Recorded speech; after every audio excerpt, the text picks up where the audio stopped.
having me here. I'm so happy to be here with you.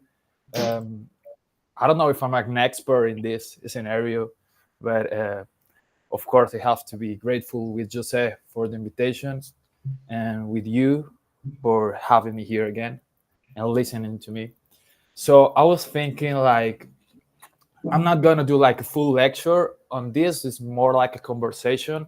I want to showcase some of my thoughts, my opinions, and also some of the my references, some of the things, artworks that I found during my research period behind the project that I present for the master thesis.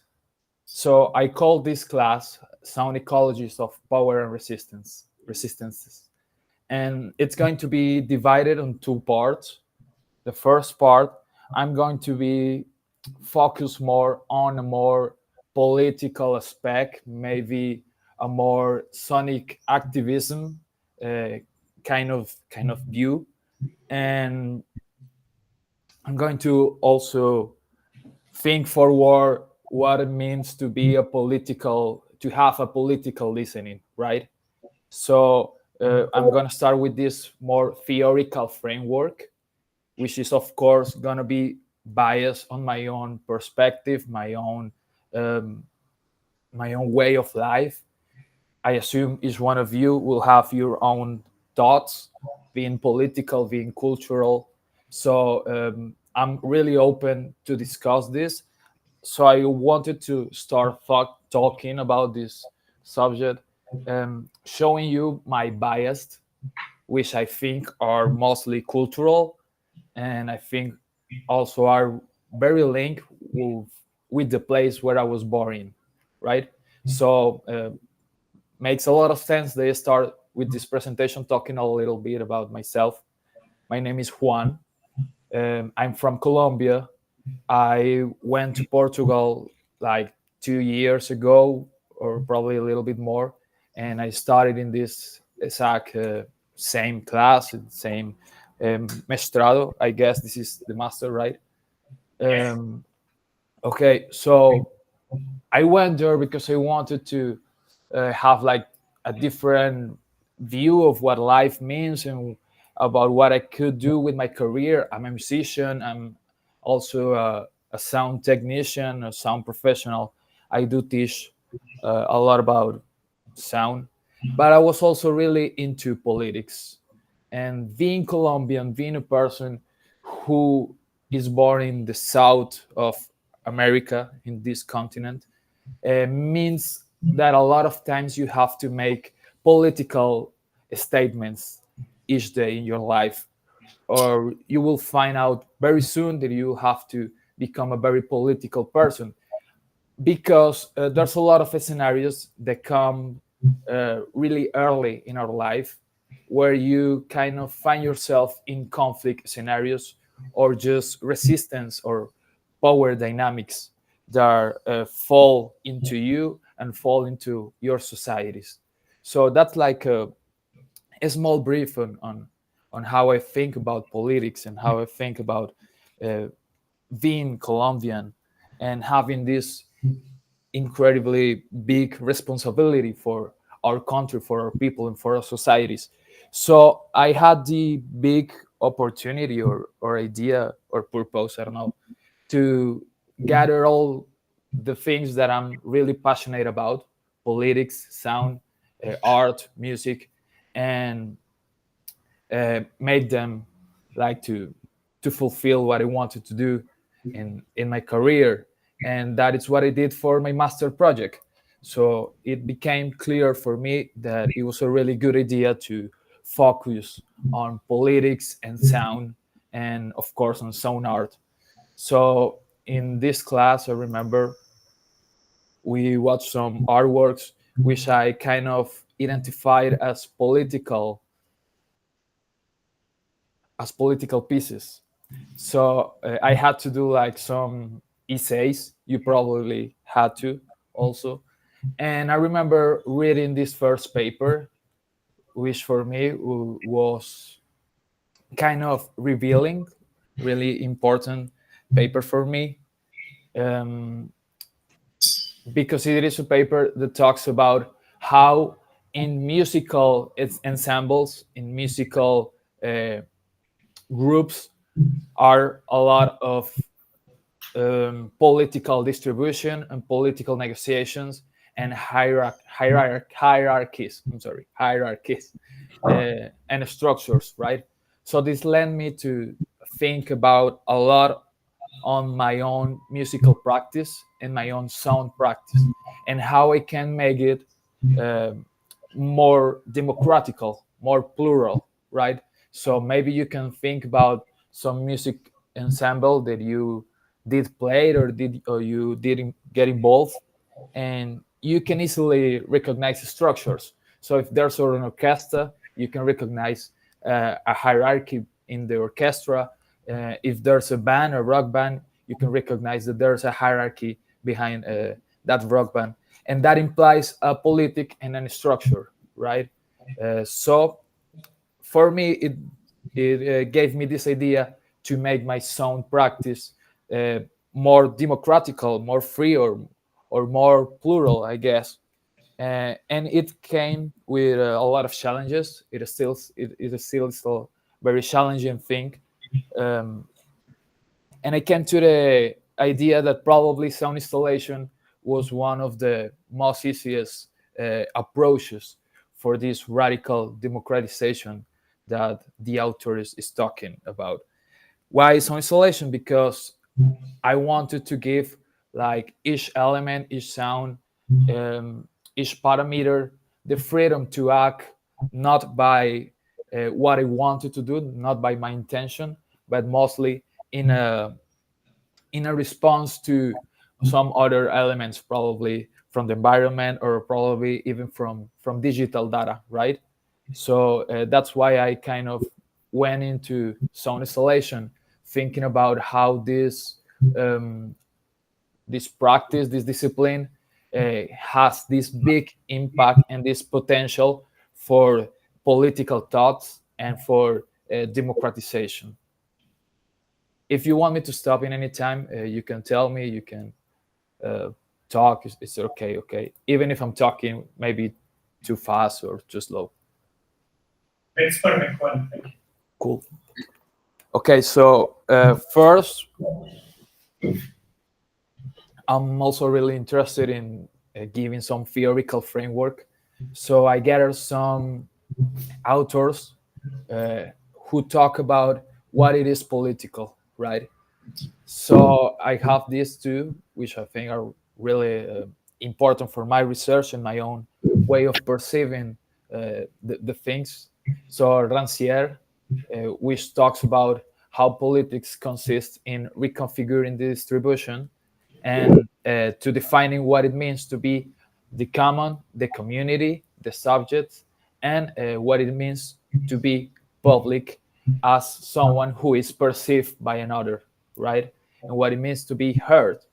So politics and the public became this notion really uh, link between them, right? So it means for a political thing, it means to be public. It needs to be public, right?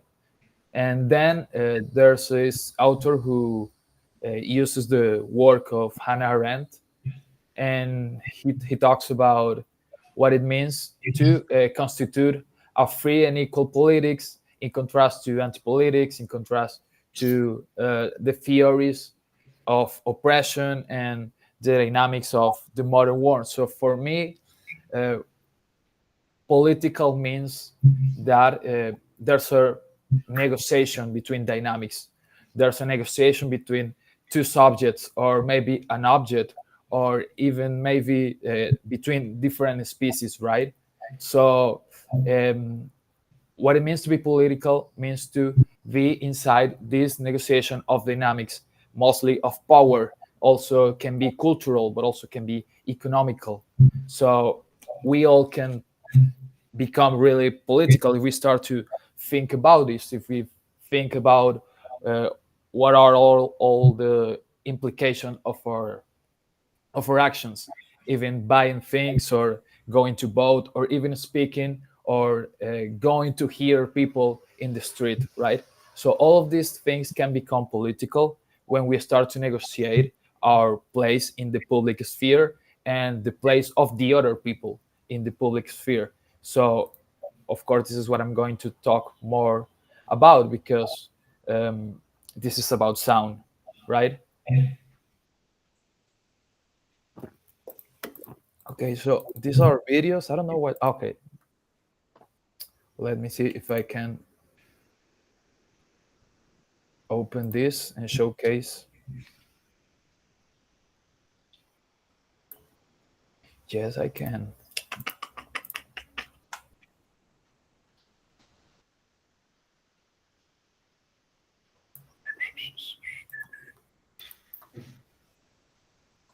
Okay.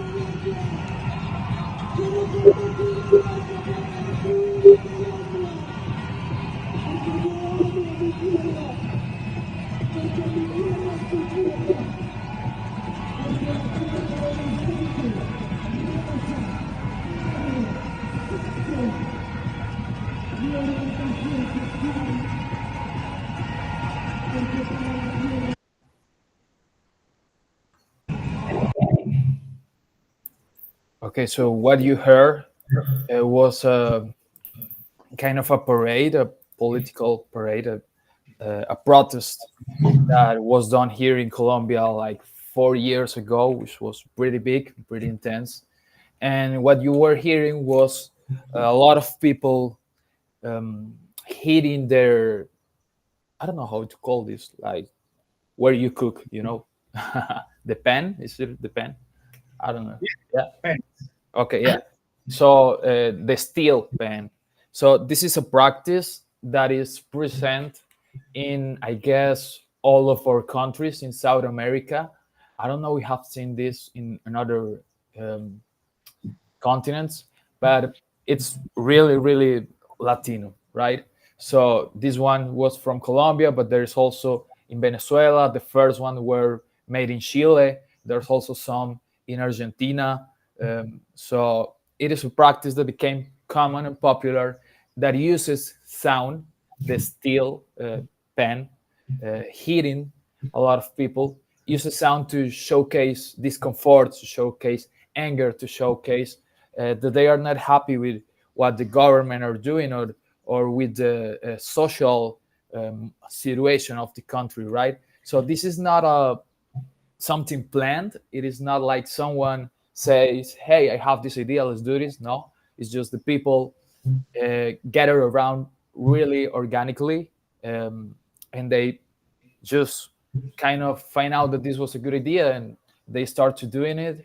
I guess it started in Chile and like 30 years ago, and it's still a way of protesting that is so present here in America.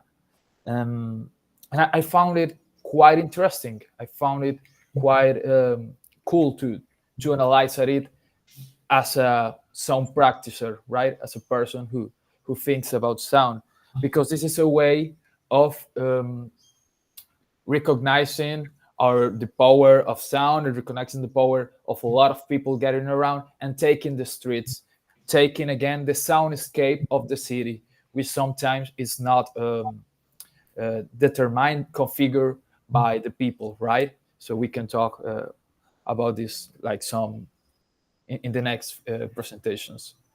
So again, I have this side, this quote of Jake Satali, who says about noise as a power, as a source of power that creates disorder, and try to negotiate against these structures, right? So sometimes structures are very strict and oppress a lot of people, and I'm talking about governmental institutions, governmental structure, and these kind of practices that uses noise and use uh, like common noise from the people. It is not a sound art practice. It's just people hitting a pen, right? But I guess it became such interesting effect that It's really linked with what sound has the potential to do for us to negotiate political dynamics. So then I have another examples on how there are some acoustic violence and how there are some how sound can be empowered, can be used not only for resistance but also again for showcasing power. So this is something called a sonic boom. I don't know if you have seen this. I guess this was in Europe. I don't remember. This was probably this year, or yeah, this was this year in Serbia. So they use this weapon who it's not like allowed. Show it to About you. it, I thought that it was like a myth or something online because I didn't heard anything else about it. Let me see. I'm gonna show it to you.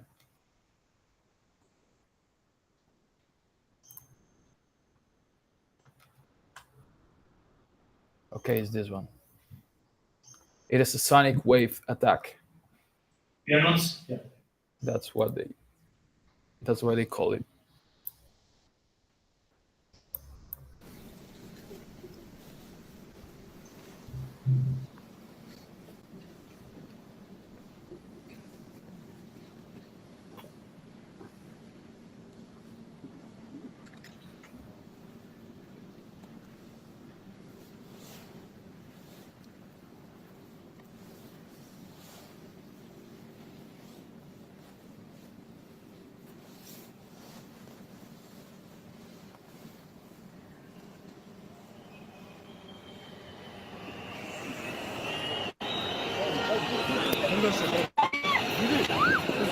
Polako ljudi, polako bre ljudi, polako bre! Polako bre!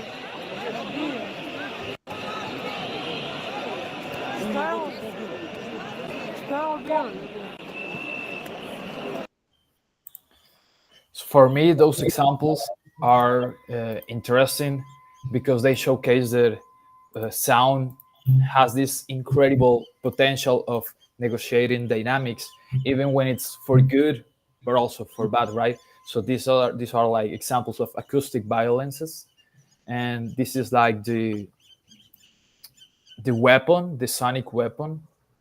So I guess it works like a big mass of energy and just sounding at full range, and it makes a lot of people to feel discomfort, right?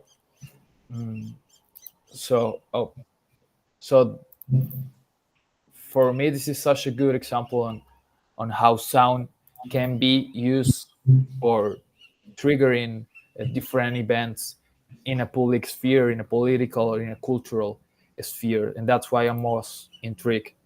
That's what makes me to be interested in this. There's more examples. Uh, Again, talking about this sonic boom. I don't know if you know this. There are some small bombs that the police around the world throws.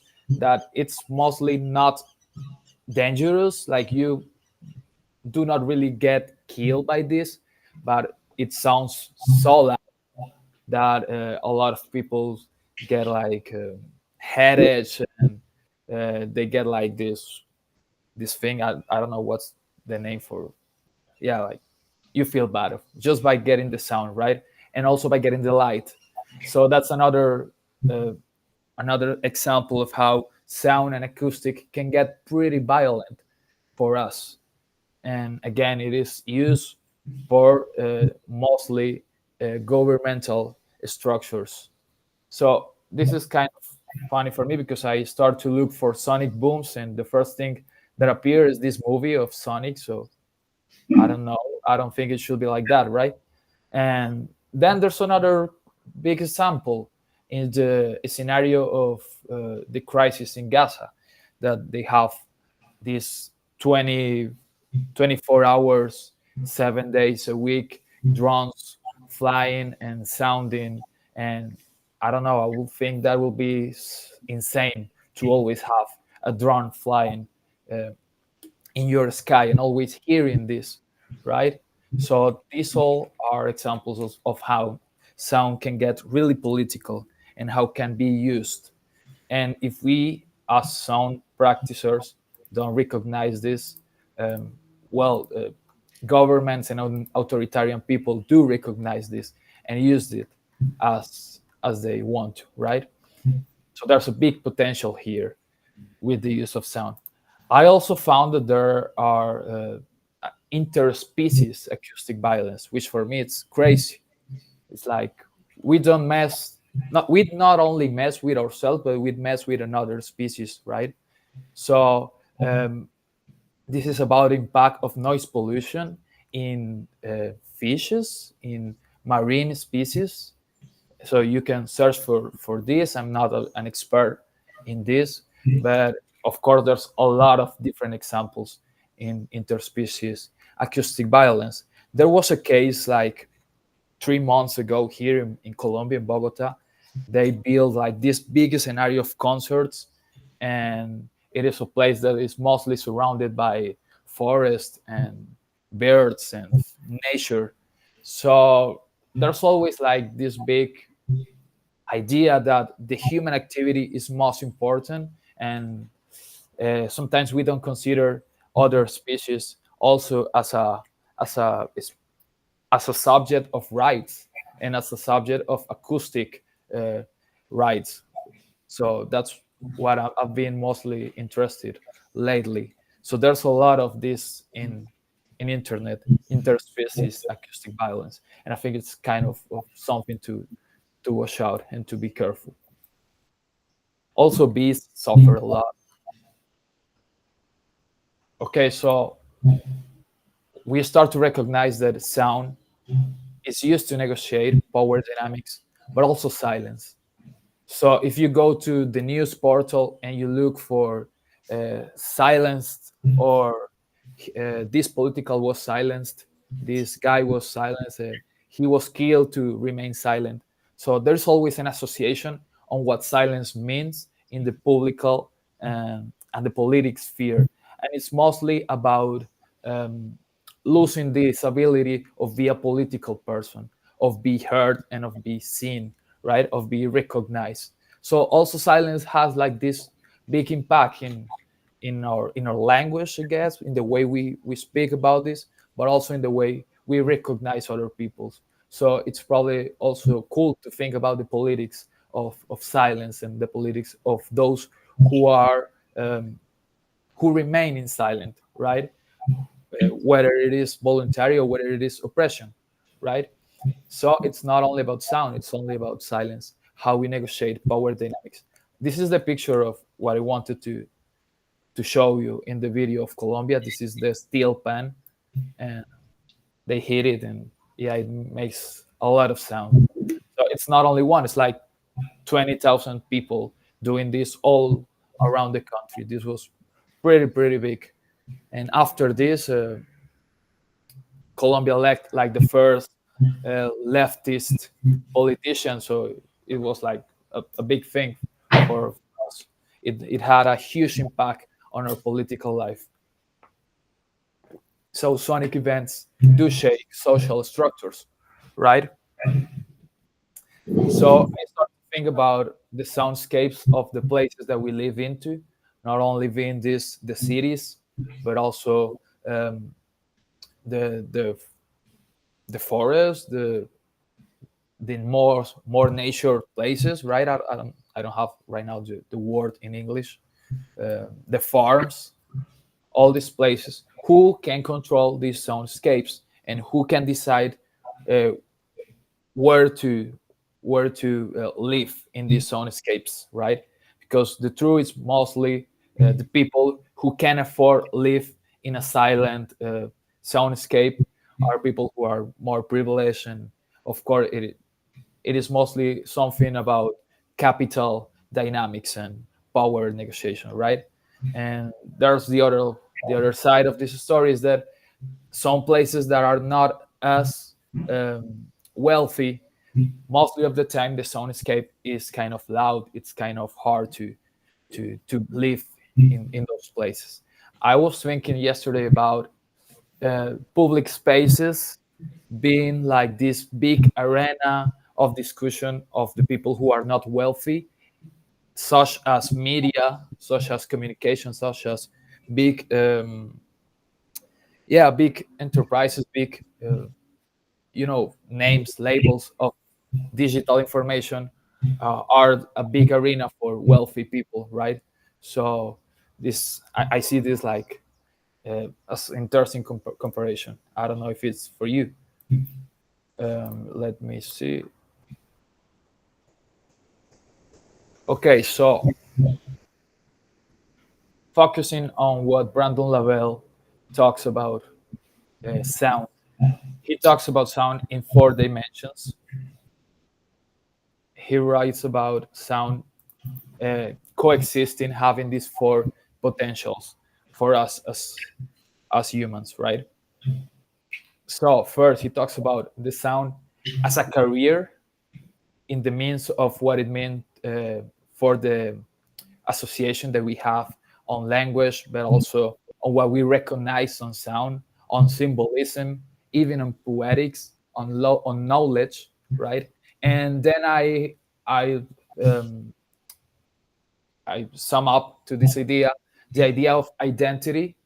That we can hear some accent and we can perceive where these people maybe is from, or even when you hear someone, at least here in Colombia, you can perceive where these people kind of live, right? What are their political statements, which is crazy, but it is like that.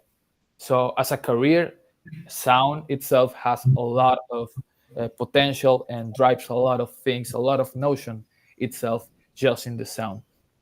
Also, it's really linked with language, right? Always that we are thinking about sound, we have to think about language and how we connect between ourselves. Then, as a trafficker, it reveals to us that sound can become this connector even when unwanted, right? So for me, it requires that we reframe what it means to give consensus on this soundscape, to give consensus on what I'm hearing. Because mostly of the time, um, we have to hear things that we do not consent to, right? So this means that sound has this huge subversive potential, and it requires an ethic. I think it requires an ethic to think about what it means to be heard and what it means to sound, to generate sound. It's such a difficult thing to do for each one of us to have an equal ethic of what it means to be heard, right? But I think it's important that we start to recognize um, sound as this connector between all of us, not only humans, but also another species. Um, and to be really critical on the ethic aspect of this. Then we have to talk about sound as this sphere where we all are together, where we all get associative and we all recognize each other, when we all can dialogue, we all can be heard, and in the best scenario possible, right? And we can experience what it's public, and we can experience what it's space, and we can experience what is uh, to question what is human and what is material, because sound sometimes doesn't really gets really explicit, acousmatic sound, right? So it allows to recognize each other without even looking at it. So I think that's also important. And I will say also in this acoustic sphere to acknowledge what it means to have a digital sphere, because we can recognize each other through digital spaces, such as this one, right? You are listening to me, I'm so far away from you, but we are still recognizing each other through our listening. And then we have lastly, and most important for me, is the indicator of animation. Sound as an indicator of what is alive, of what it means to be present, and what it means to be in a coexistence. And it also means that there's a physicality, that there's some energy, right? There's a transfer energy, and there's a potential connection between emotions. So if you hear something, you basically know that this thing is kind of alive, right? So this is what it talks about Brandon Lavelle in these 4 dimensions of sound, and I think it's really cool to think all the sound of this, because you can start to feel in these categories a lot of sound events, and that's what I'm trying to do in this presentation. So listening became this political act. For me, it became such a practice, on a daily practice, to think about what it means to be not only a political act, but a political agent, recognizing the action of listening and being heard, right? And who gets to be heard. So we don't look at sound, we are in sound, because we get connected, we get recognized in sound, and we live in these public spheres who is mostly linked and is mostly related by sound, but also by by our eyes, by our senses.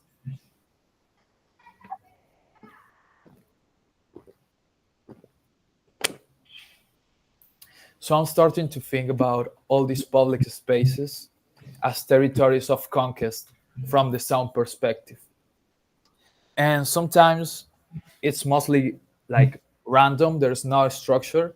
So which is something that I do like here in Colombia. You go to the center and it's mostly random sounds, a lot of people. So it's like a soundscape that you cannot control. It is not manufactured. There is not some political organization in it. So I kind of like this.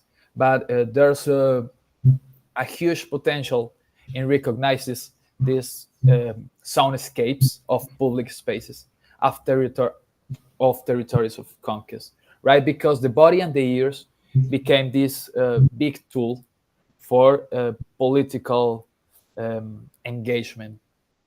So do I have the control over what I hear, or who has it, right?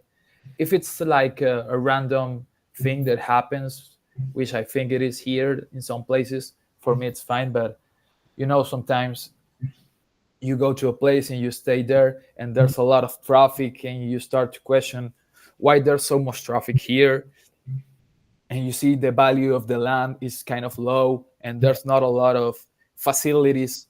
So for me, this is an indicator of what sound means also in a more political and economical structure.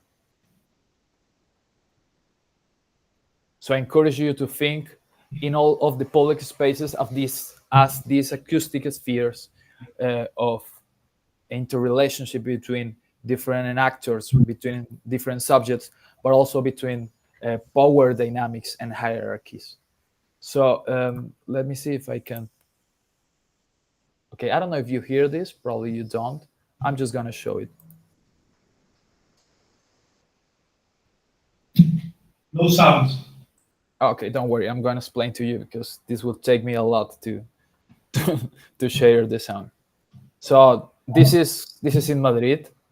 This is in a neighborhood called Lavapiés, and I was there like 1 month ago, and I heard this guy who's preaching. He's giving like this religious discourse, and there's like a lot of people looking at him and hearing, listening. Sorry, and I stayed there like for 25 minutes, 30 minutes, because it became such an interesting sound event for me. It kind of showcased a lot of what I was trying to explain and what Brandon Lavelle was talking about.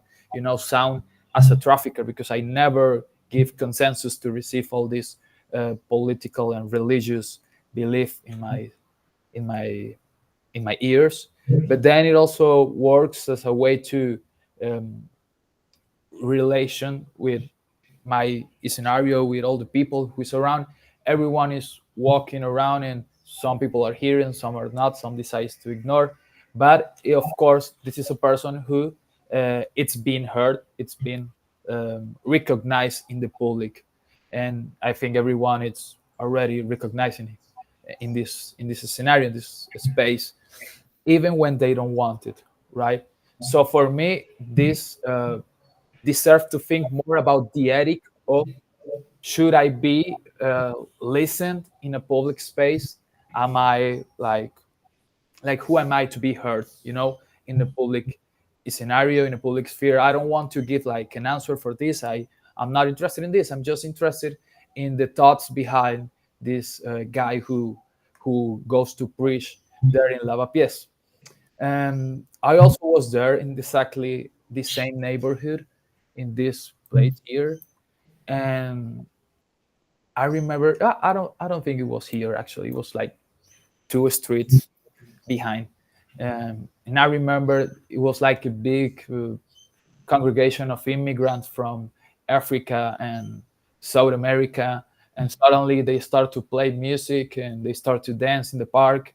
There were like 40 people. And in a matter of probably 15 minutes, 20 minutes, there were like 20 cops or something like that. So for me, this showcase also like what we think of who deserves to be heard, who deserves to be seen, who deserves to be public, right? So I'm just like giving you this notion, these ideas, and you will find out then your own answers, because I don't want to give you my own answers. So listening opens up the space, right, where we all share the same sense. Okay, this one is kind of sad also. This is a situation that happens a lot here in Colombia.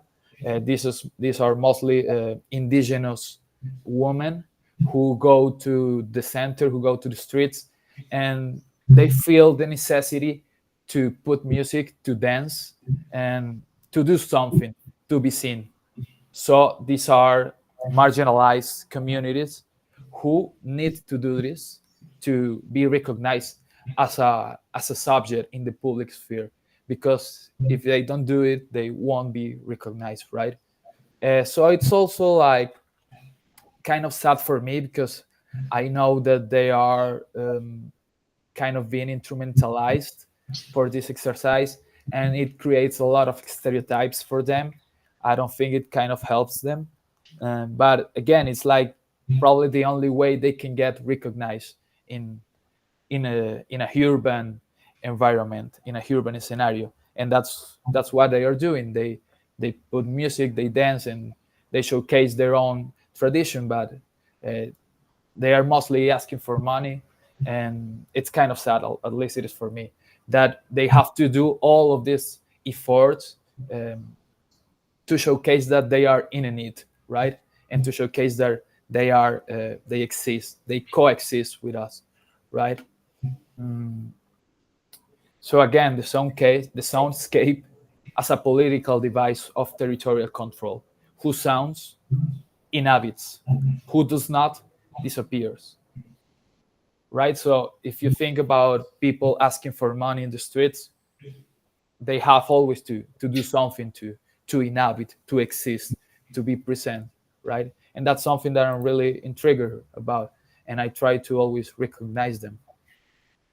So listening, again, a political practice that creates alternative. This is a quote by Salome Vogelin, in which she will expand the notion of listening to a more multisensorial kind of practice. It's not only about listening, it's about um, being recognized, about being perceived, about being inside, about also being a smell, right? So she also talks about how each one of us generate a different alternative on how we recognize these people and how we engage with these people, and give us this concept of the politics of the invisible, which I think it's really important to bear in mind for some practitioners, because most of the things that we go around, sometimes we don't look at it, but we can hear it, right?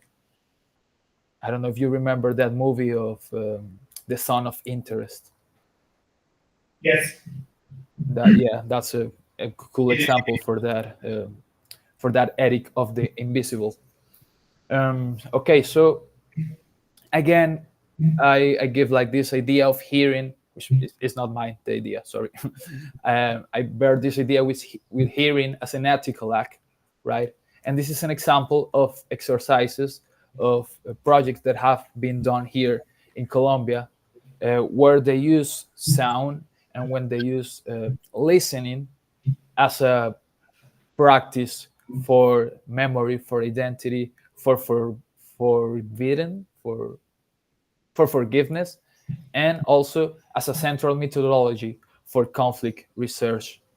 So it's really important that here, in a place where uh, there's been a lot of conflict and a lot of violent scenarios, there are institutions trying to gather around all the testimonies, all the victims, to talk about themselves, to talk about their experience, and not only getting these experiences, but also showcasing to the public, showcasing to the world, and showcasing to the whole country. This is uh, a big effort, and it's really, really important because mostly of the people stays only with what some political side of the story tells you and some notion that you had, and we are not really informed of our own context or our history. And when we start to listening at all of these people who were once silenced, we start to recognize each other, we start to recognize each self ourselves, and we start to reconstruct a more cohesive truth for us, which is something that still is missing.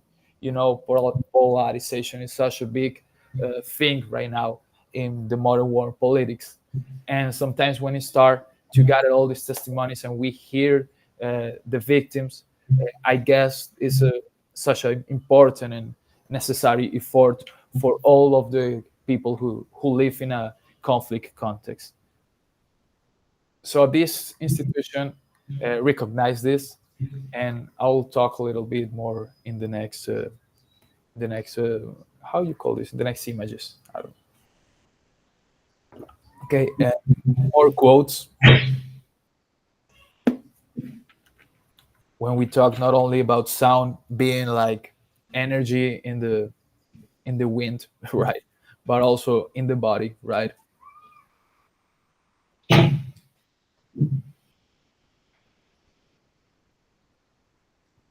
And how that perception in the body can get to the social formation and to the social structures, and how this kind of help us to figure how we move through our politic statements. So I kind of had this idea, this question for a long time: what can sound practitioners do for better democracies? And I'm kind of happy to see that there's a lot of sound activism and there's a lot of sound artists who do a lot of different research projects around the world uh, with sound in focus with what it means to be heard, and also using sound as a methodological way of research, but also as a way of showcasing, right, and as a way of negotiate power, negotiate structure. These are some of the examples that I found these days in, of course, really different and difficult scenarios, such as Mozambique, Peru, and Palestine, right?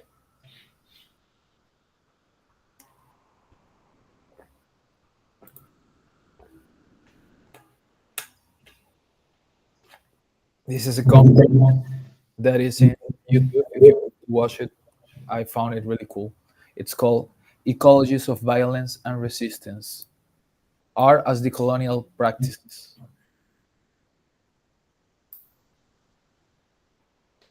And then there is this book also that this collective called Ultra Red, they published it like 2 years ago, and they gathered all their methodologies to create a more powerful statement with sound and towards a sonic activism. So this is also, I think, it's really cool resource to bear in mind and to read. I haven't read it, but I need to do it. And then again, we can talk about, of course, music and resistance and soundscape as this collection of different products that come from music and from resistant context. So I'm going to pass this a little like fast. I just want to show you like some things.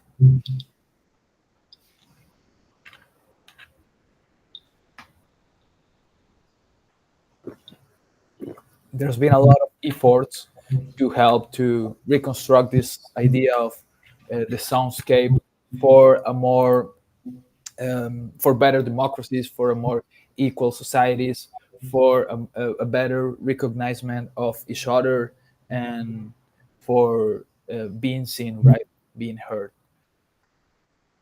Okay, so at this point, I'm right in the middle, so I'm going to pass to the second part of what I have prepared, which is what your professor Jose asked me to. So this is my some of the state of art that I generate for my thesis, for my master degree. So I want to stop here. Like, do you want to say something? Do you want to question something, or is it okay? I have a question. Juan. Yeah. Can you come close? Can you come close to the microphone?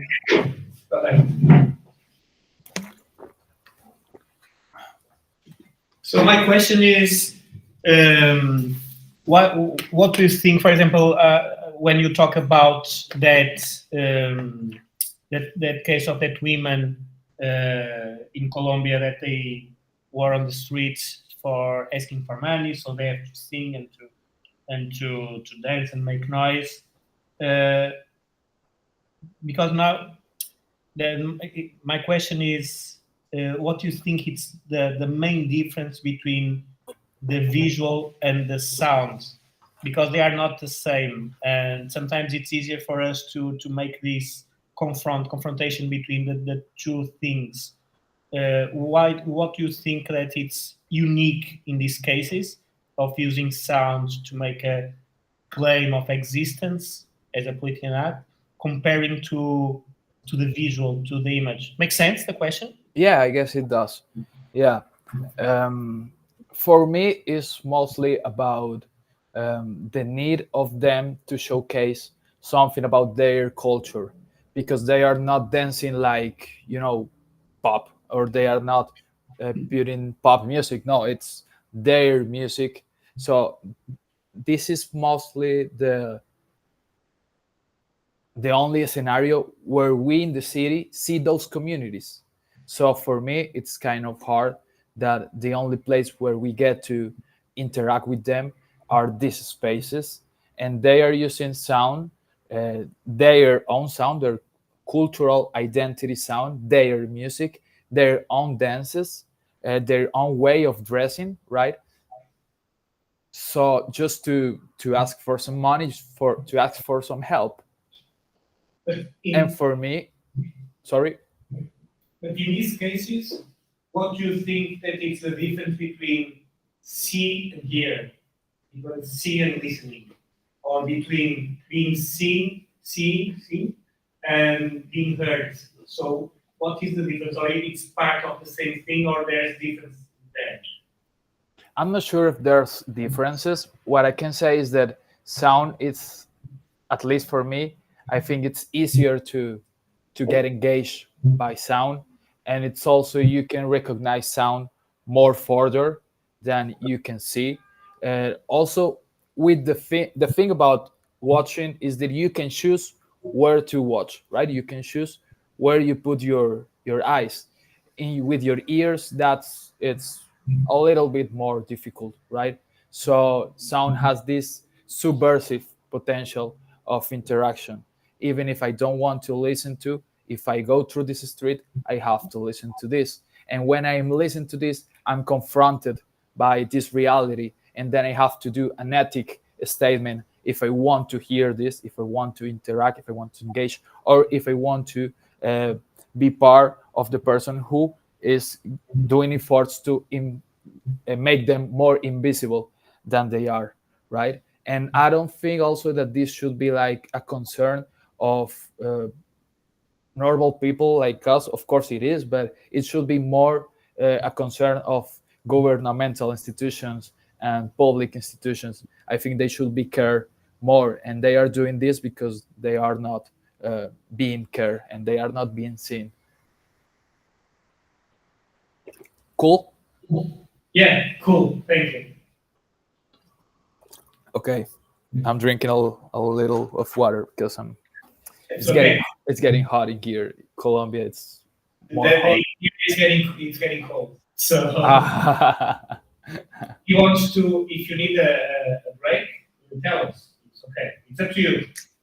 I'm just like breathing a little bit and we can continue. Okay, so the next part is about um, the sonar examples in this context of conflict.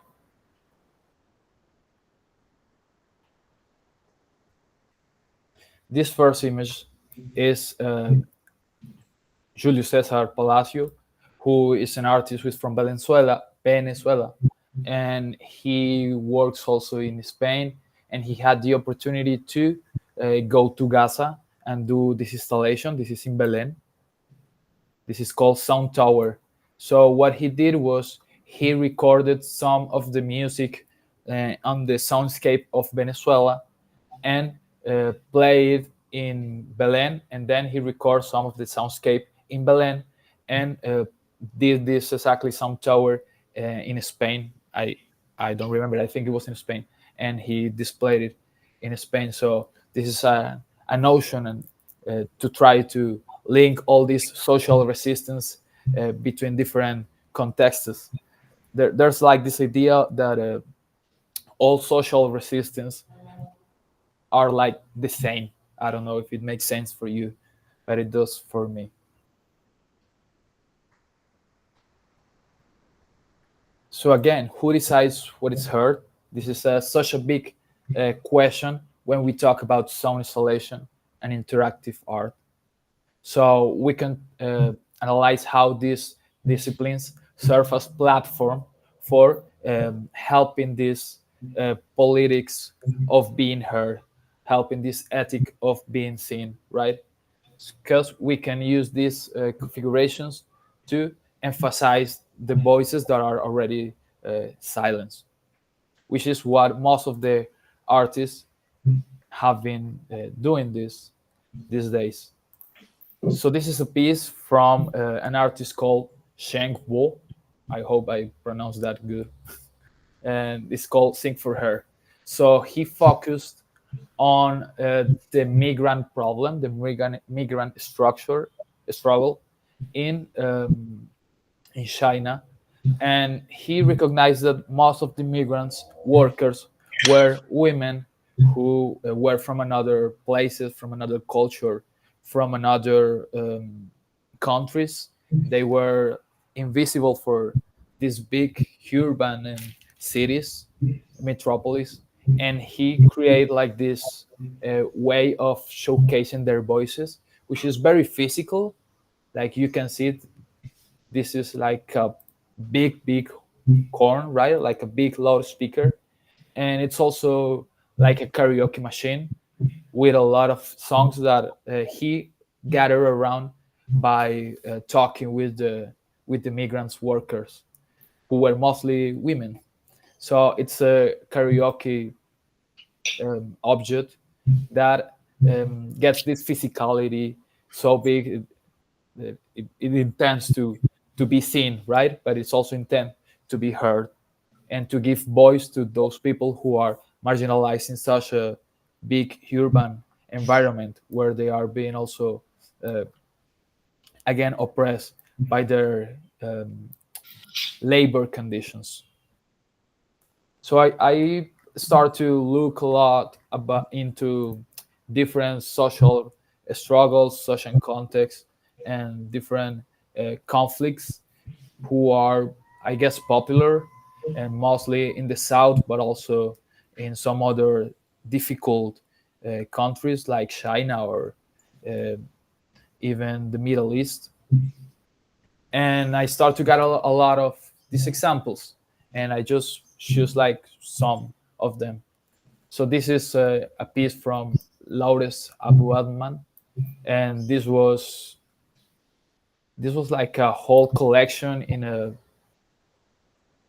a site, like, in the internet. You can go to this link and you can see all the information that they gather, and then they start to showcasing in different formats, like sound installation, but then also performances and uh, video, sound, radio, whatever. So this is a big collection of all the times that different flights, different airplanes, military airplanes, enter in some territory of Palestine, and all the drones also, and how all of this sound activity interrupted and create a lot of stress and chaos for the inhabitants of this region.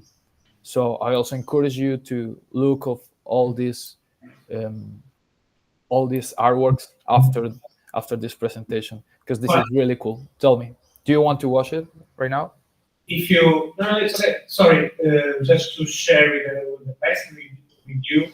I saw this piece 2 times. I saw the installation in Luxembourg, and the installation is not that great. But I saw this performance/presentation in the Media Biennale in Braga 2 years ago, 1 year ago, I don't remember, and it was really amazing because Florence does this very cool thing about between the the presentation, marketing presentation, and performance. And I don't know, it really works with him. And the content of this case, it's really cool. The way that the codes of sounds change in different contexts and can be very violent for a community and can be used as a weapon of terror and a weapon of control and to create fear. It is really a very beautiful and interesting piece, and I think it's very important for us in this class to understand this kind of approach to sound art, not only from the point of creation, but the point of interpretation and collecting and creating archives and give meaning to this kind, meaning and voice to these situations. And Lawrence, it's really a special. He doesn't call himself artist. He calls I say privateer, like a ear reporter. But if you have the opportunity, this piece, I didn't love the way that he presented it as an installation, but the content is really impressive. Sorry, Juan. No, it's okay.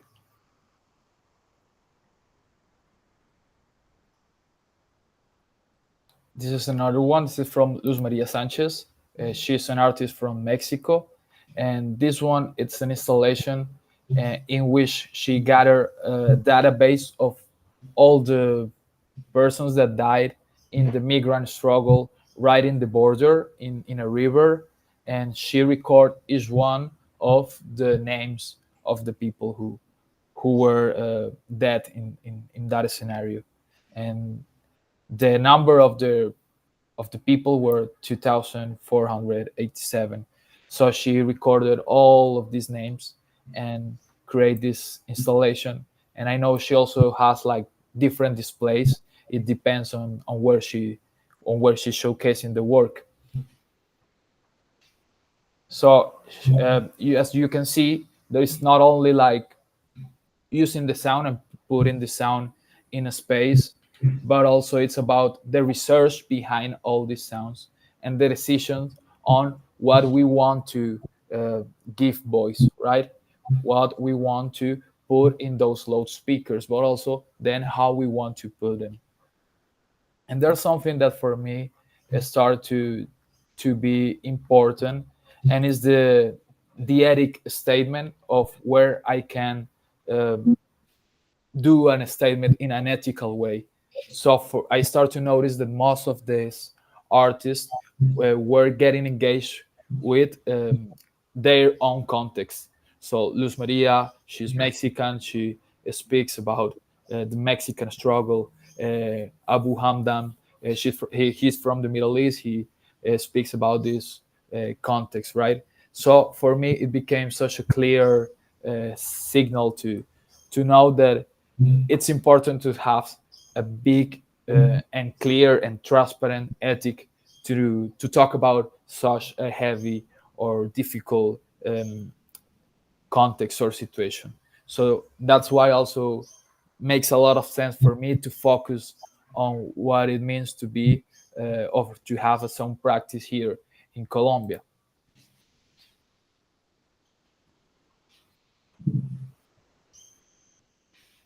So I start to look about more examples here in my country, in Colombia.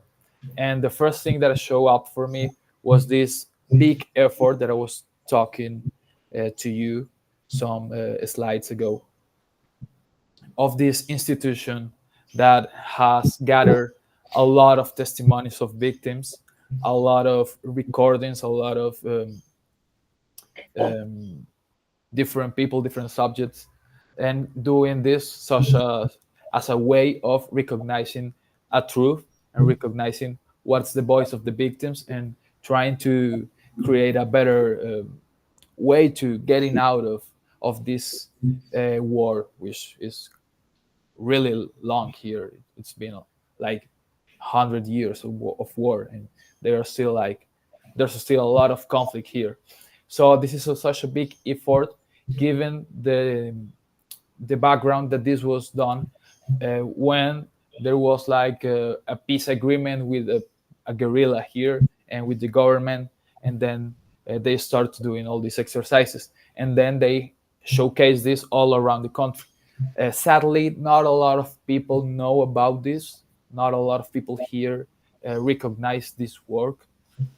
But if you go um, to those repositories, if you go to the volume, if you go to the site, if you go to the activities, you see that the work, the effort that these people have made is incredible. And there's a lot of products, there's a lot of sound and recording here. And not only recording voices, but they also record the soundscape of the places. They record the rivers. They have different recordings from field recordings, and they also do a lot of displays with these sound elements. And also something very important is that they have this notion, this ethic of whoever want to use this, you can use this. At least just give us the credit for where it was taken, but everyone here can use this to create more products, more sound activities. And actually, that's what I was doing for my master degree. I took some testimonies from this big compilation. But Yeah. I ask you one question: How they Yeah. how they organize the archive? It's easy to navigate in that archive. Can you hear me well? Yeah, I hear you. It is not easy, sadly.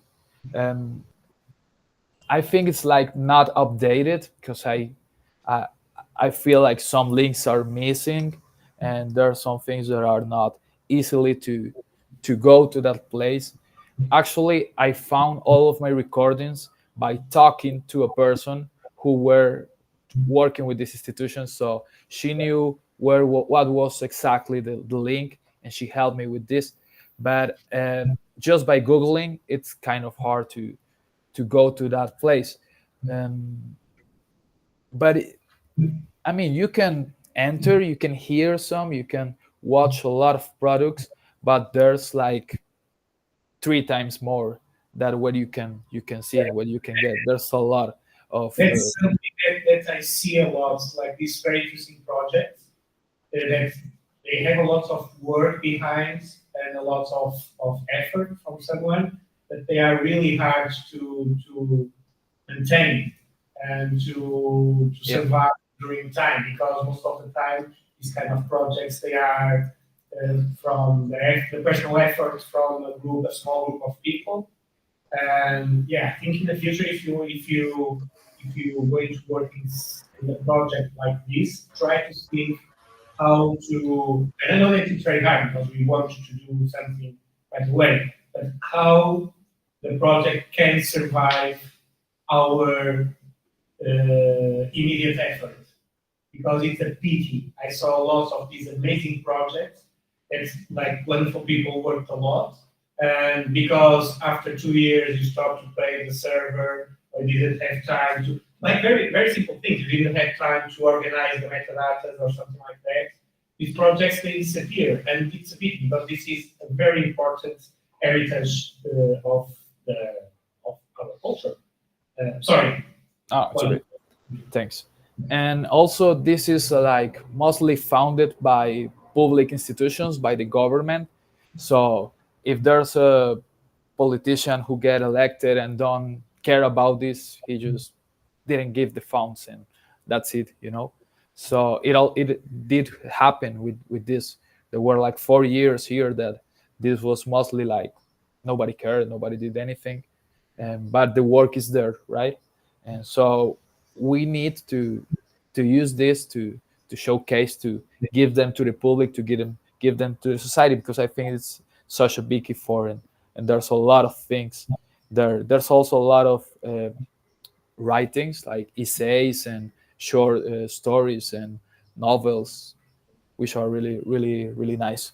And I really like to read all of these stories because are stories from the victims, right? For them itself, right in the territory.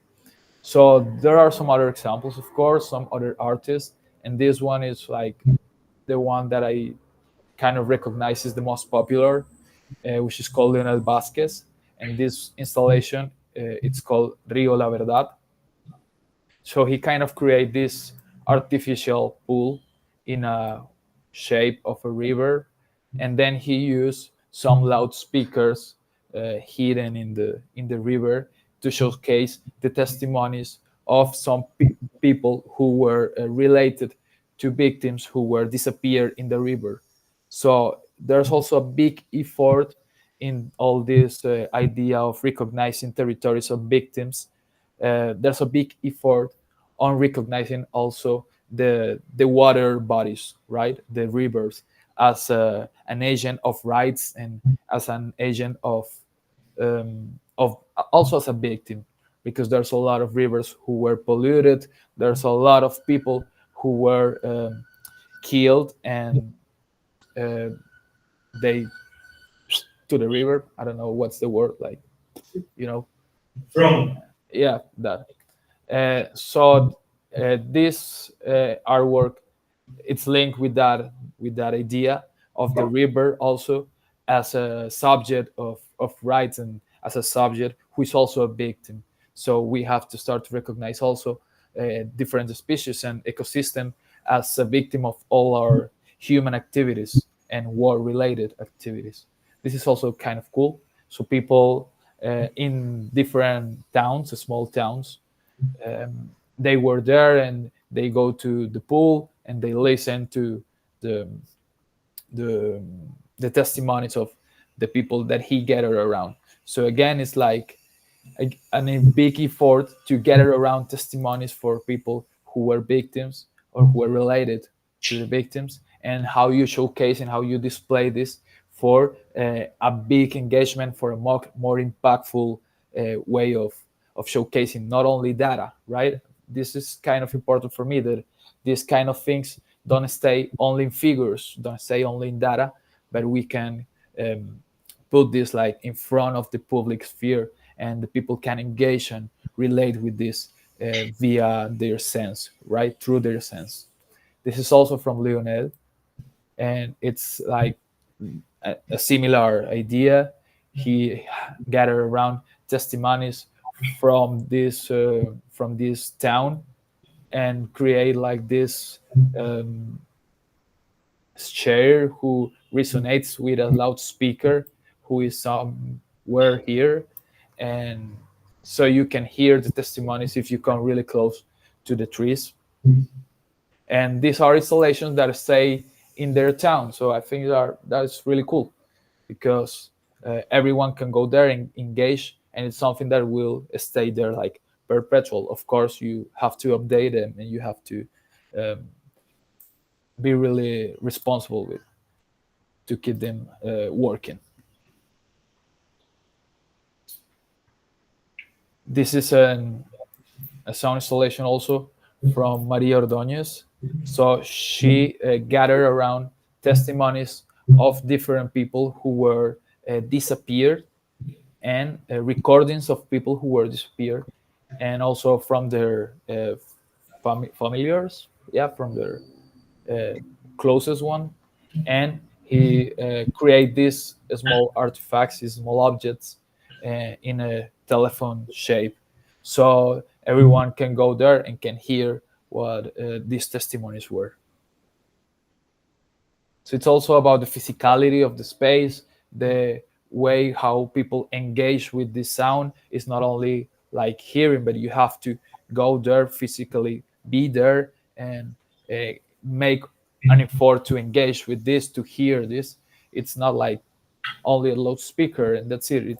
It's such a uh, an idea of thinking how you engage with sound, and as an ethic response, how do you engage with this ethic of being someone who is engaging with a testimony of a victim. This is also in Bogota. This is from Tania Candiani. This is Desminar. This was done in a big, important place. This is like the museum of, uh, I don't know how to translate, like of memory, something like that. And what they did is that all the weapons that they gathered when they did the peace agreement, they they took the metal, they do, I don't know what they do, and they put it all around this floor. So all this floor is done by the weapons of the guerrilla and the weapons of the people who give them, they give the weapon, right, for the peace agreement. And these artists then put in this floor also some triggers to showcase different testimonies of the people who were also in the territories, who were victims of the explosive that were in the land. So there are some bombs that people put in land and they cover it and you go walking in, right? So they use this object to find these bombs. And the notion, the idea behind this artwork is the same, that you go through this space with this artifact, with this object, and you go and found all of the interactions, and each each space give you a sound, give you a testimony, and give you a recording of a person who were once a victim of these bombs. Okay, and lastly, this is my project, the ones that I presented. This is like 2 months ago in Portugal. This was the showcase that I did for Panorama.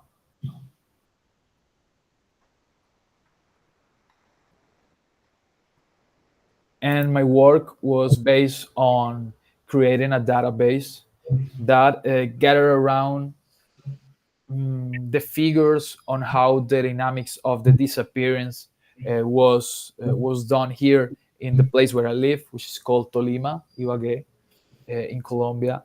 And I found that there was not a very organized database. It was not like a like a very trustful uh, database. So I had to start to look for more figures and to do like a whole research on what were the numbers, the really numbers of the disappearances here in Tolima, because sometimes we think that this was like something that happened in other territories, but I found out that there were some disappearances, big disappearances, very near my house, like 15 minutes. Also,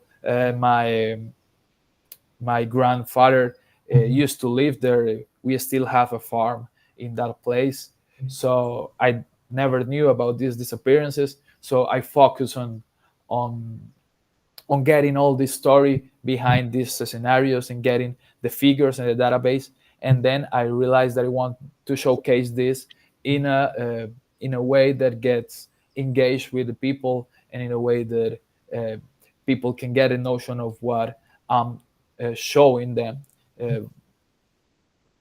even its testimonies. So I gather around a lot of testimonies, and I link the timeline that I had to do based on the database with the reproduction of each of these testimonies. So it's like 769 cases of disappearances, and I have like 30 minutes of recordings of testimonies. So I had to split these 30 minutes in 769 samples, and the timeline starts to play each one in a chronological order, right? So that's what I was trying to do with my presentation. So here you can see the first time I did this in the place, in a near place where it took the first massacre, where they disappeared 5 men. And this is the one that I told you that is like 15 minutes ago, my house, and I just didn't have like any idea about this. Okay, so I just want to show you some of the literature that have been based all of this. Can I have like a video, some sounds from your installation to show us? Oh yeah, yeah. I'll show you. Give me some minutes. Just to finish, I just want to show you some of the literature where you can read all of this, where you can get more information. And some of this I use not only for this presentation, but also for the master project. And these are really cool ones. I have this sonic agency. It kind of changed a lot how I think about sound. And the noise by Atal is also really cool. And this is also really, really useful for a lot of things. Okay, that's my presentation for you. And now I'm going to show you my project.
Nos vimos decidir y reunirnos en pro de mujeres, ya que habíamos vivido situaciones muy diferentes. La guerra como esta violencia al gobierno nacional, a las empresas privadas, oportunidades de estudio social para que la guerra como esta violencia al gobierno nacional, a las empresas privadas. Yo creo que ayudar a su pueblo en el espacio de que pueda más respuestas, que puedan lograr eso. bueno, yo creo que Eso marca porque uno escucha. de resiliencia y resistencia. Bueno, yo creo que No dejan de vivir, no dejan de vivirnos. Ha sucedido y reclamar cada espacio en el que puedan mantener viva cada entorno social. Millas no dejan de vivir. Pancartas, la ha sucedido y reclamar cada espacio en el que puedan mantener viva cada entorno social.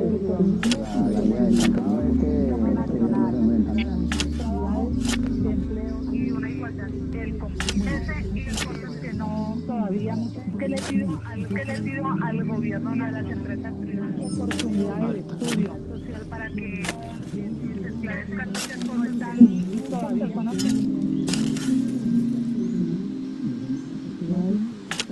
nacional y al trabajo y más empleo y una igualdad social para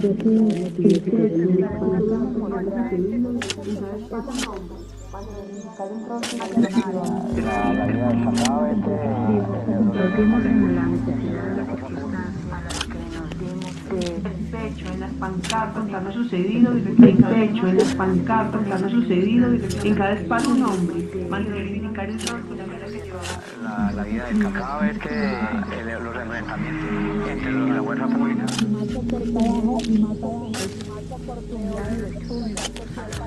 trabajo y más oportunidades social para que esclarezcan muchas cosas. Lo sucedido y reclamar espacio que puedan mantener viva su rol social que desean. Lo sucedido y reclamar espacio en el que puedan mantener viva su rol social que desean. Y una igualdad social y que se esa necesidad de entonces En cada espacio un hombre. oportunidades de empleo y una igualdad no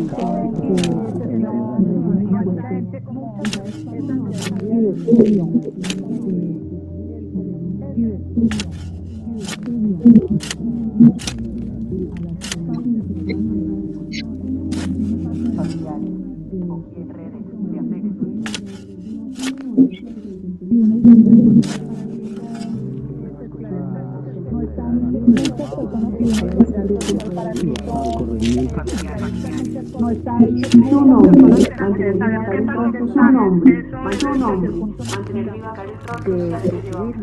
La vida del cacao es que los enfrentamientos entre la fuerza pública está corriendo. Su nombre, mantener viva el rol social que llevaba. La vida del cacao Da su memoria.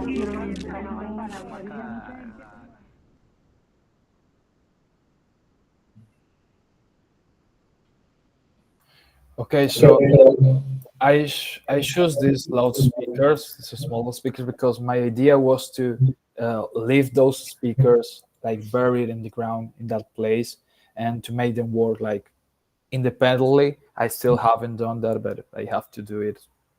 I don't know when, but I'll do it. And then because I was also interested in this idea of engaging physically with the sound, so people have to lean to the sound speaker to hear them and to be really in an attitude of hearing, in an attitude of active listening, because this is not a piece that you're going to understand very easily. It's not something like you're going to recognize testimonies. So you have to stay there like for 10 minutes at least to understand like 3 sentences probably. And you have to be really really careful like to look for the details on the language, because there's no other way to understanding those testimonies. So it implies that the audience also have like this big responsibility on how we listen and what we hear, what we decide to listen. Yeah, that's it. Also, this is like an artwork that sometimes change a lot. Sometimes it's bigger, sometimes it's smaller, and sometimes also the duration. I configure it like you can put this to do it in 10 minutes, 30 minutes, 1 hour, or 24 hours. It doesn't matter. So that's kind of cool also for me to be able to change the duration and the parameters of this installation.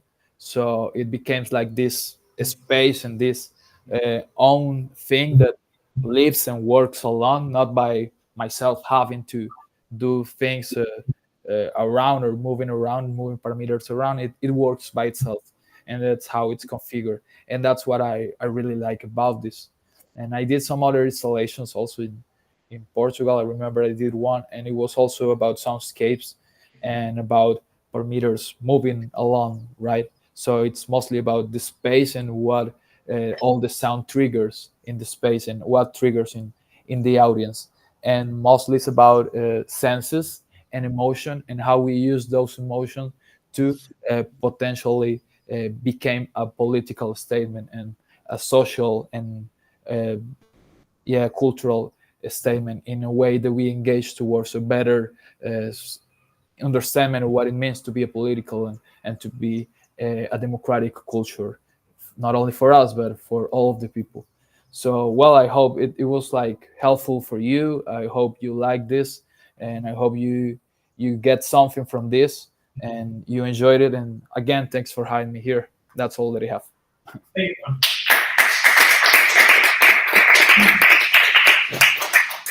Do you have time for some Q&A? Yeah, let's do it. Okay, I don't know if you have any questions for Juan. If you can like get closer to the microphone when you ask, that would be nice. Okay. Any comment or any question? Nobody. It's always like that. Yeah. Are you working in something new? Right now I'm working in something, but it's like electronic music, because I don't know, I kind of became obsessed with this electronic performances and things. I'm working with models and synthesizers and things like that. So because I was kind of tired with giving all my energy to the political things, and I was now like, okay, I'm gonna let that rest a little bit. I'm gonna focus on a more musical aspect, which I was not doing, and now I'm more into music, but only for this month. Then I'll come back and I'll do another thing. Yeah, I understand. I think can be intense. Yeah, it is. Thank you very much for your presentation. It was really cool. Both parts. And yeah, are you planning to come to Portugal soon? Or? I don't think so. Probably next year, but I still don't know. Okay.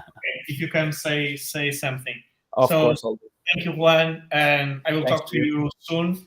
And thank you for your generosity and to share with us your approach and ideas. Bye-bye. Thanks for the invitation. Bye. Have a great day. Bye-bye. Thank you.